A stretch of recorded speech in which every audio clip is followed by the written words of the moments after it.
सभागार बने हैं जिसमें 50-50 हजार, 1-1 लाख आदमी बैठता है। लेकिन हमारे इस हरिद्वार में ये पहला दिव्य और भव्य जो है ये गुरुदेव लोक संस्कृति भवन का निर्माण हुआ है। हम जब बाबा रामदेव जी से मिलने गए, हमारे यहाँ एक संत थे, कई बार बोलते बोलते मिसप्रिंट भी हो जाता है।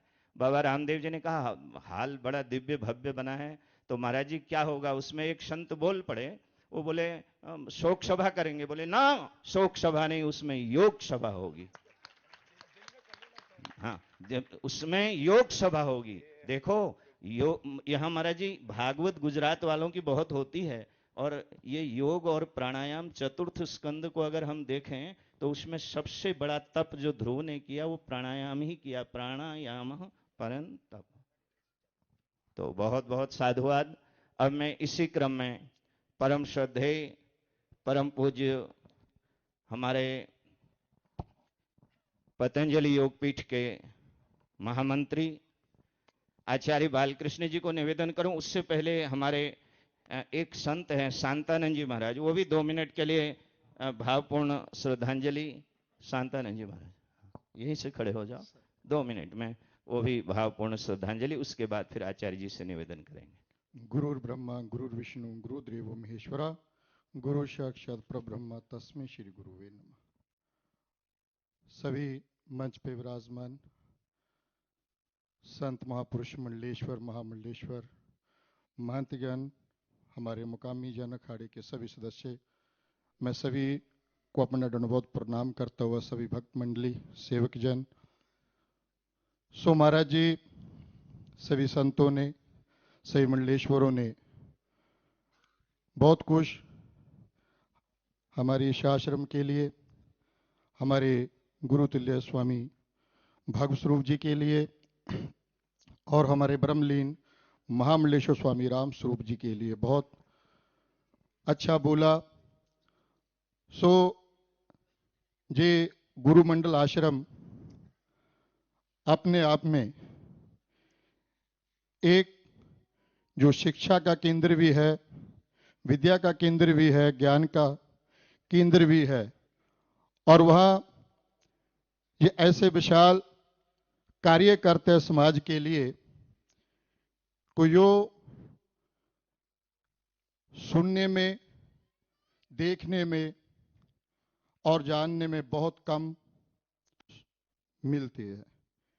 जैसे हमारे आज की सभा के संचालक जो स्वामी हरि चेतनानंद जी महाराज ने आपको पहले ही बताया कि स्वामी भगवत स्वरूप महाराज जी ने अपने गुरुजनों जो भी उन्होंने कार्य किया वो कहीं भी उन्होंने अपना जिक्र नहीं किया। चाहे वो शमशान घाट में 2 हॉल बनाकर दिए, चाहे देहरादून हॉस्पिटल के लिए एम्बुलेंस दी, चाहे यात्रियों के लिए जो जहां सेवक मंडली आती है, संतों के लिए जो कमरे एसी पूरे 44-45 कमरे बनाए, जहां जो हॉल बनाया, तो सभी को उन्होंने कभी नहीं कहा कि मैं करता हूं, वो हमेशा कहते हैं गुरुदेव की कृपा है, मैं कुछ नहीं कर रहा, जो कर रहे हैं गुरुदेव करा रहे हैं, मेरे पास कुछ नहीं है, जो दे रहे हैं सब गुरुदेव करा रहे हैं। सो उन्होंने अपने गुरु को ही ब्रह्मा विष्णु महेश्वर और साक्षात परब्रह्मा माना। इसकी उदाहरण हमारे स्वामी भगवत स्वरूप जी है, जिन्होंने जो भी कार्य करते हैं अपने गुरु को अर्पण करते हैं, कभी भी अपना नाम नहीं लेते रहते। तो सज्जनों, जिंदगी बहुत छोटी है, संतों का तो काम ही परोपकार करना है, क्योंकि अपने लिए, अपने सखी संबंधियों के लिए, अपने जानने पहचानने वालों को तो सभी करते हैं, लेकिन जो बिना जान पहचानने वालों के लिए, बिना जिनको आज तक कभी मिले नहीं, उनके लिए भी, उनकी भी सेवा में उस्तुत हो, उसे संत कहते हैं, उसे महापुरुष कहते हैं। तो परोपकारी सभी महापुरुष होते हैं। तो मैं अपनी तरफ से जितने भी हमारे पंजाब से हमारे संतगण महंतगण आए हैं, सभी की तरफ से महाराज जी को बहुत बहुत बधाई देता हूं, और हमारे महामंडलेश्वर स्वामी राम स्वरूप जी महाराज को, सभी महंत जो पंजाब से है, रमेश मुनि जी, भूमानंद जी महाराज, शंभुदास जी, लखविंद्र दास जी, और हमारे छोटे गुरु भाई अमृत मुनि जी महाराज मानसा वाले, वो भी आने वाले थे लेकिन कोई कार्य की वजह से नहीं आ सके, तो उनकी तरफ से भी मैं महाराज जी को कोटन को श्रद्धांजलि पुष्पांजलि अर्पण करता हूँ, अपनी वाणी को विराम देता हूँ। ओम शांति शांति शांति। बहुत बहुत बहुत महाराज जी आपको साधुवाद। देखो ये जो पूरा कार्यक्रम है इसकी रूपरेखा बनाने में, और क्योंकि अकेला व्यक्ति कोई भी महान कार्य की सिद्धि कोई अकेला भी नहीं कर सकता है, वो सबके सहयोग से होती है। हमारे कमलदास जी का भी पूरा सहयोग रहता है। और बाहर थे आए, मैंने कहा भाई ये बड़े बड़े दिग्गजों को हम लोगों ने आमंत्रित तो कर तो दिया है, बुला तो दिया है, क्योंकि हाथी को अगर बुलाओगे ना तो दरवाजा भी बड़ा करना पड़ता है, उसी तरह की व्यवस्था। और तो सभी महापुरुष आए, तो कमलदास जी भी ये भी निरंतर हमारे साथ सेवा में रहते हैं। 1 मिनट आप जो है महाराज जी को आप भी अपनी ओर से भावपूर्ण श्रद्धांजलि। मैंने हरिद्वार में महाराज श्री कई ऐसे तैयार कर दिए हैं, अब चिंता नहीं है, आने वाले समय में ये सब आप संबल देते हैं। हमारे काशनी पीठाधीश, एक बात सुन लो, क्योंकि वही समाज आगे बढ़ेगा, वही संस्कृति आगे बढ़ेगी, वही परंपरा आगे बढ़ेगी। जिस परंपरा में इस तरह के महापुरुष होंगे जो छोटों के निवेदन पर भी वहां पहुंच जाएंगे, तभी वो संप्रदाय स्थिर रहेगा। नहीं तो अब आप बताइए, इन महापुरुषों को क्या लेना देना है? कोई दक्षिणा से मतलब नहीं, लिफाफे से नहीं, चार्टर प्लेन में आना। आपको पता है बाबा रामदेव जी हम लोगों को एक बार यहां से ऋषिकेश से सत्यमित्रानंद जी को हमको चार्टर प्लेन में अमरावती ले गए थे, बड़ा कठिन है। हमने उससे पूछा भाई कितना खर्च हुआ होगा, बोले 15 लाख रुपया। आचार्य जी भी थे।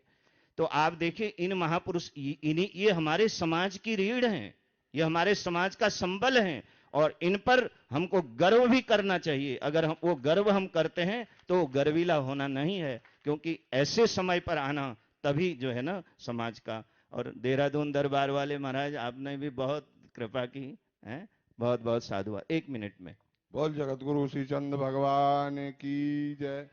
सदगुरुदेव लोक संस्कृति भवन के लोकार्पण के अवसर पर मंच पर विराजमान परम पूज्य परमादरणीय काशनी पीठाधीश्वर जी महाराज, स्वामी रामदेव जी महाराज, अन्य सभी संत महापुरुष, महाराज श्री को मैं बहुत बहुत अपनी ओर से शुभकामनाएं देता हूं। महाराज श्री दीर्घायु हों और इसी तरह अच्छे अच्छे सतगुरुदेव भगवान के निमित्त कार्य करते रहें। जिन जिन महापुरुषों के मैंने नाम लिए वो मेरे होठों पे आए, जिन जिन महापुरुषों के मैं नाम ना ले सका वो मेरे हृदय में समाये। इन्हीं शुभकामनाओं के साथ वाणी को विराम। आप सबको प्रणाम। हरिओम तत्सत। बहुत बहुत साधुवाद।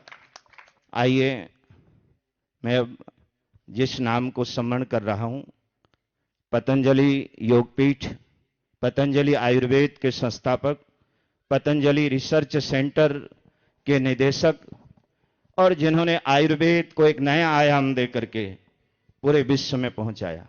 अभी पिछले महीने हमारे पास एक फोन आया सिंगापुर से, ध्यान से सुन लो।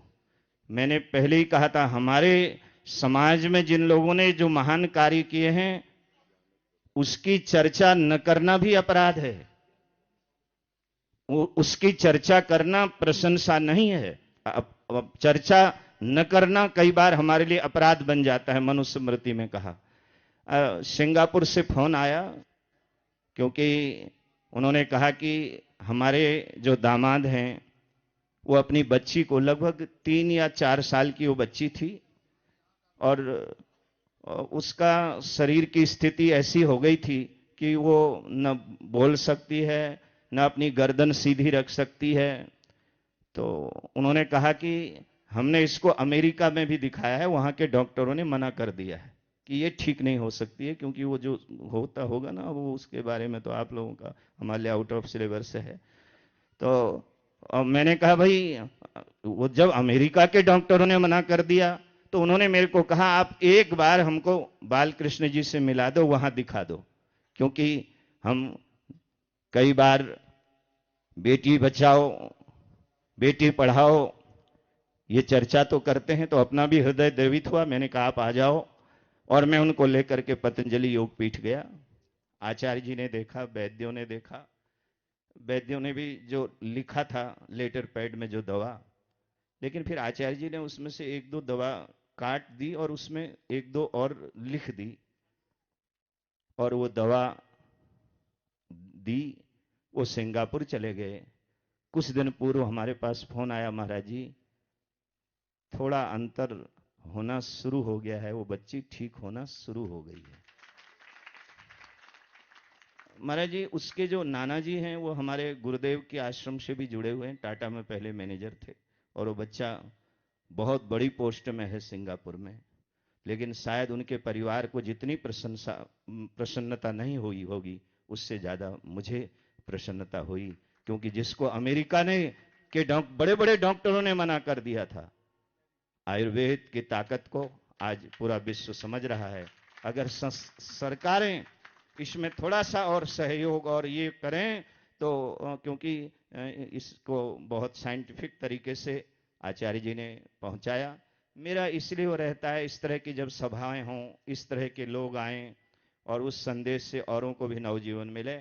मैं आचार्य जी को बहुत साधुवाद देता हूं, हमारे निवेदन पर आप आए, और आप भी हमारे परम श्रद्धेय पूज्य ब्रह्मलीन महामंडलेश्वर राम स्वरूप जी महाराज को अपने भाव पुष्प अर्पित करने की कृपा करें।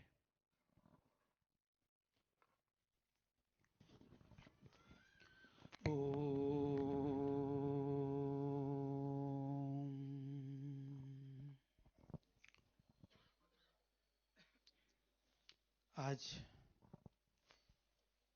हरिद्वार की इस पावन पवित्र नगरी में गुरुदेव संस्कृति भवन के इस पावन इस उद्घाटन में इस मंच पर विराजमान परम पूज्य श्रद्धेय वंदनीय गुरुतुल्य पूज्य कार्ष्ण पीठाधीश्वर जी महाराज, श्रद्धेय वंदनीय योग ऋषि पूज्य स्वामी जी महाराज, और बहुत ढंग से मंच का संचालन कर रहे पूज्य स्वामी महामंडलेश्वर हरिचेतनानंद जी महाराज, और इस मंच पर विविध क्षेत्रों में विविध संस्थानों के माध्यम से अपनी प्रतिभा क्षमता के माध्यम से अनेक सेवाएं प्रदान करने वाले सभी पूज्य संत, पूज्य चरणों में मैं प्रणाम करता हूं। आप सबका अभिनंदन और वंदन करता हूं। सही माने में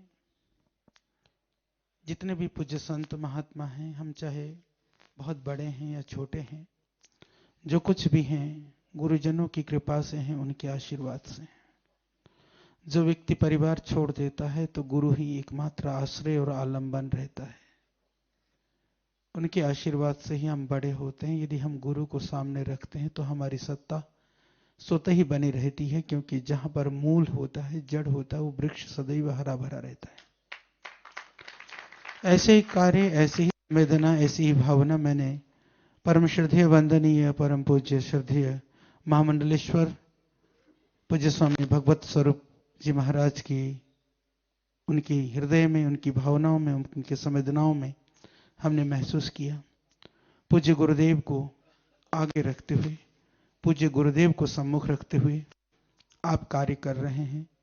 वह हम सब के लिए अनुकरणीय है कि एक शिष्य कैसे होना चाहिए।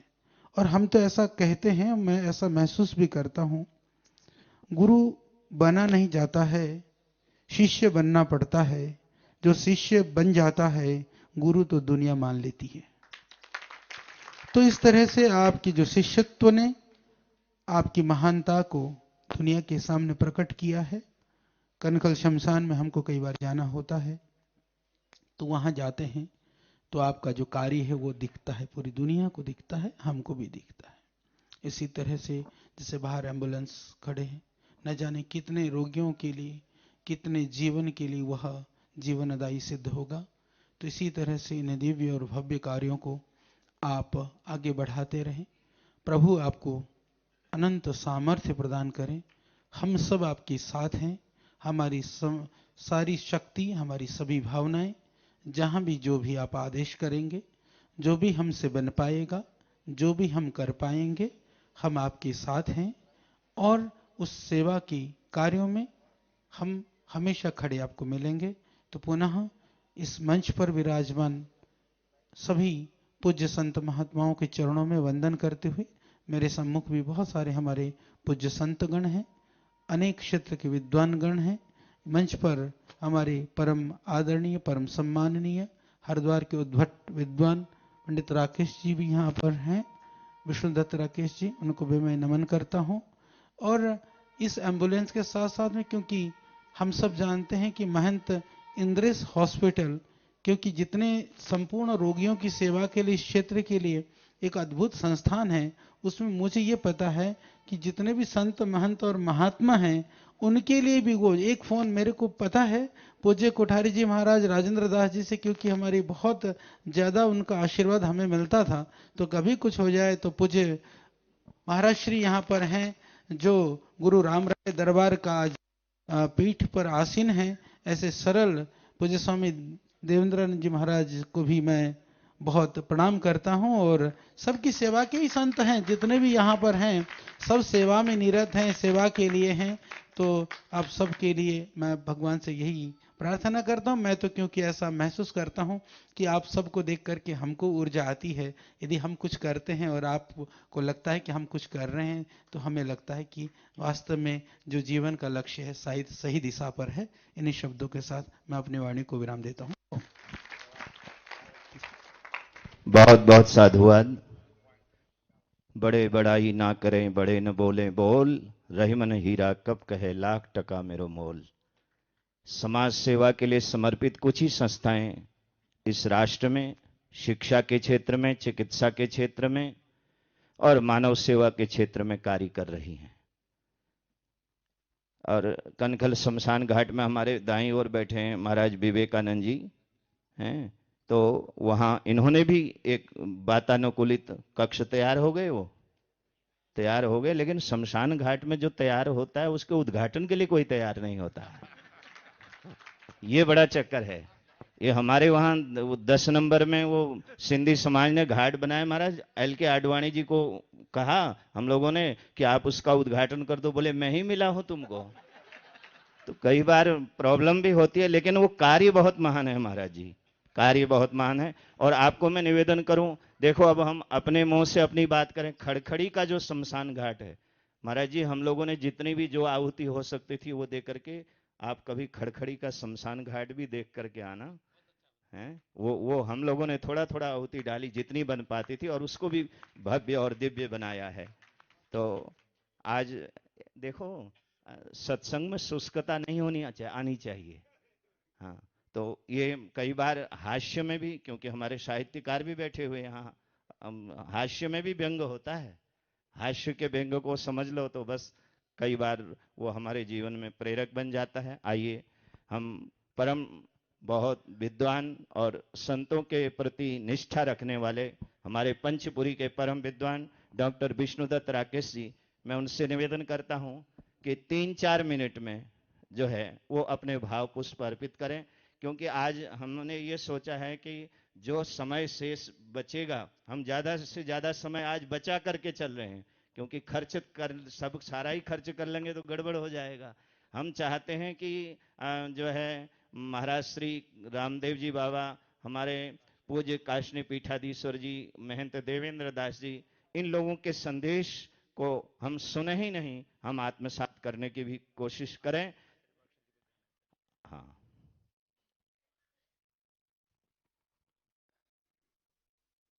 ओम विशुद्ध ज्ञान देहाय त्रिवेदी दिव्य चक्षुषे श्रेय प्राप्ति निमित्ताय नमः सोमार्धधारिणे इंद्रियाणाम अधिष्ठात्रे भूतानां चाखिलेषु या भूतेषु सततं तस्यै व्याप्ति देव्यै नमो नमः। ओम शांति शांति शांति। इस सभा के अध्यक्ष, भारतीय दर्शनों के प्रकांड विद्वान, काशनी पीठाधीश्वर परम पूज्य गुरु शरणानंद जी महाराज, गुरु रामराय दरबार के पीठाधीश्वर महंत देवेंद्र दास जी, जिन्हें देखकर इंदिरेश दास जी की स्मृति हो रही है,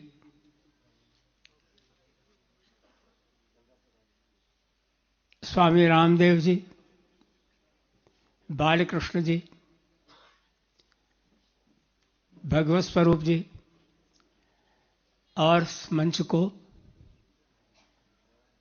उमा दारू जोशित की नाई, सबही नचावत राम गोसाई, नचाने वाले हरिचेतनानंद जी, और बिल्कुल दूर कोने पर बैठे हुए एक लक्ष्य एक टक देखते हुए महामंडलेश्वर अर्जुनपुरी जी महाराज। पता नहीं आयोजकों ने क्या सोचकर इस मंच पर 17 रत्न एक साथ बैठा है।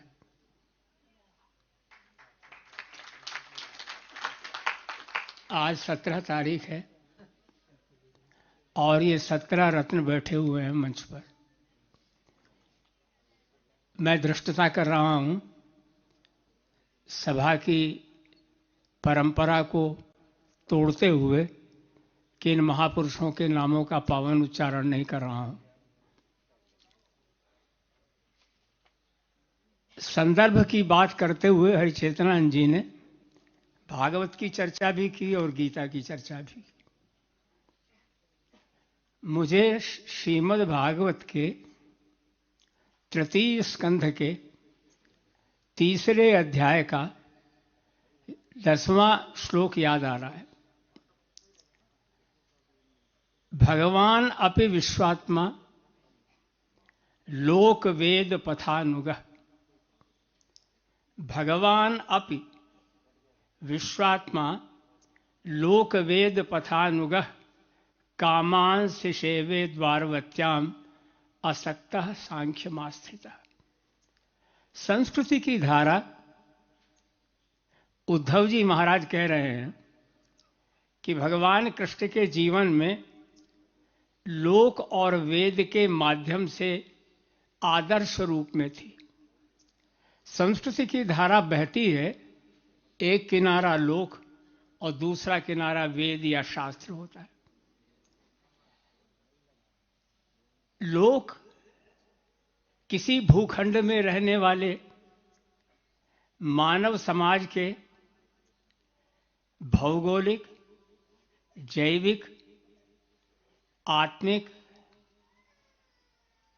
संस्कारगत, लालित्य परक, कला विनोद परक और उच्च दार्शनिक विचारों का समवाय होता है जो समय के प्रवाह में छोड़ दिया जाता है। आने वाली पीढ़ियां युगबोध के अनुसार उसमें से आवश्यक अंश चुन लेती है। जो चुन लेती हैं वो बच जाता है, जो अनुपादेय होता है वो मर जाता है। इस प्रकार संस्कृति की धारा अखंड रूप से चलती रहती है। लोक संस्कृति भवन नाम रखने के पीछे भगवत स्वरूप जी का कोई भी उद्देश्य हो, लेकिन एक उद्देश्य बहुत साफ है। गुरुमंडल आश्रम आज से नहीं, जब से स्थापित हुआ है तब से लोक संस्कृति के तत्वों का निर्वहन करता हुआ चला आ रहा है। मैं 4 घटनाएं उल्लिखित करते हुए इस पीठ के महापुरुषों के दूरदर्शी अवदान की चर्चा करना चाहता हूं। 1913 में अखिल भारतीय संस्कृत सम्मेलन का अधिवेशन इसी पुण्य भूमि में हुआ। उस समय समारोह की अध्यक्षता काशी के शीर्षस्थ विद्वान महामहोपाध्याय पंडित शिव कुमार शास्त्री ने की थी और उसका उद्घाटन महामहोपाध्याय पंडित रामावतार शर्मा ने किया था। इन दोनों के लालित्यपूर्ण भाषणों को सुनने के लिए दक्षिण भारत और उत्तर भारत के प्रतिनिधि विद्वान इस पुण्य भूमि में उपस्थित थे। रामावतार शर्मा साधारण पंडित नहीं थे। घटिका शतक की उपाधि थी उन्हें। 24 मिनट में द्रुत विलंबित, मंदाक्रांता, शार्दूल, विक्रीडित, वंशस्थ जैसे बड़े छंदों को एक साथ लिख सकते थे। ऐसे महापुरुष के बाद कोई दूसरा महापुरुष संस्कृत सेवा के क्षेत्र में भी दिखाई नहीं पड़ता। यह दूरदर्शिता थी कि संस्कृत भाषा और संस्कृति के प्रचार प्रसार के लिए सबसे पहले गुरुमंडल ने पहल की। 1914 की घटना है, आप कल्पना नहीं कर सकते। महोपाध्याय गौरी शंकर हीराचंद ओझा को यहां निमंत्रण दिया गया। भारतीय लिपिमाला के एकमात्र विद्वान विश्व के थे। उन्होंने हिंदी में भारतीय लिपियों पर पुस्तक प्रकाशित की। लोगों ने कहा अंग्रेजी में लिखते, आप तो अंग्रेजी के पंडित हैं, तो अंतर्राष्ट्रीय ख्याति मिलती। बोले मेरा उद्देश्य अंतर्राष्ट्रीय ख्याति प्राप्त करना नहीं था, मेरा उद्देश्य था कि विदेशी अगर भारतीय लिपियां सीखना चाहते हैं तो वो हिंदी पढ़ें। इसलिए मैंने मातृभाषा की सेवा करते हुए हिंदी की में उसकी रचना की। ओझा जी का सम्मान इस संस्था के संस्थापकों ने किया। 1914 में ही एक अभूतपूर्व घटना घटी और वो इस उद्देश्य में कह रहा हूं क्योंकि लोक नृत्य, लोकगीत, लोक पर्व और संस्कार लोक संस्कृति की रक्षा करते हैं, उसका विस्तार करते हैं। यहां पर गंधर्व महाविद्यालय बंबई के प्रधानाचार्य संगीत रत्न पंडित विष्णु दिगंबर पधारे। पंडित विष्णु दिगंबर आप ही की तरह काषाय वस्त्र पहने हुए थे, गले में तुलसी की माला, बिना जूते के चरण, माथे पर तिलक, दोनों हाथों में खरताल, और जब उन्होंने रामधुन के साथ साथ गंगा संबंधी स्तोत्रों का उच्चारण किया तो सारे श्रोता जितने बैठे हुए थे वो उनके साथ नाचने लगे। विष्णु दिगंबर का उत्तर भारत में प्रवेश कराने का श्रेय इसी संस्था के संस्थापकों को है। और स्वामी रामस्वरूप जी महाराज के पांडित्य और दर्शन शास्त्र के अनुभवों का लाभ उठाने के लिए 1949 में डॉक्टर सुनीत कुमार चाटुर्या, जो अंतर्राष्ट्रीय भाषा मर्मज्ञ थे, वो यहाँ पधारे। उन्होंने 1 घंटा स्वामी जी के साथ विचार विमर्श किया। ऐसे विद्वानों को संपोषण देने वाली, संरक्षण देने वाली और शास्त्रार्थ की परंपरा को आगे बढ़ाने वाली, जिसमें गिरधर शर्मा चतुर्वेदी और गुरुकुल कांगड़ी के पहले कुलपति इंद्र विद्या वाचस्पति का शास्त्रार्थ इसी परिसर में हुआ था। ये संस्था रही है। यदि भगवत स्वरूप जी ने इस परंपरा की रक्षा करने के लिए लोक संस्कृति भवन की स्थापना की है तो निस्संदेह वो बधाई के पात्र हैं, क्योंकि वह उत्तमर्ण होता है भारतीय धर्मशास्त्र की दृष्टि से जो अपने पूर्वजों के ऋण से मुक्त होता है। वो अधमर्ण होता है जो अपने पूर्वजों के नाम से खाता है लेकिन अपने पूर्वजों की कीर्ति को पीछे धकेल देता है। भगवत स्वरूप जी के लिए अनेक शुभकामनाएं। उन्होंने अपने आप को गुरु सेवा के लिए समर्पित किया और जिस अनन्य भाव से स्वामी जी महाराज की सेवा की, मैं तो निरंतर आता रहा हूँ। स्वामी जी का बड़ा स्नेह हमें मिलता रहा है, आदर भी मिलता रहा है। कोई कार्यक्रम मेरा यहाँ पर साहित्यिक ऐसा नहीं हुआ जिसमें महाराज की उपस्थिति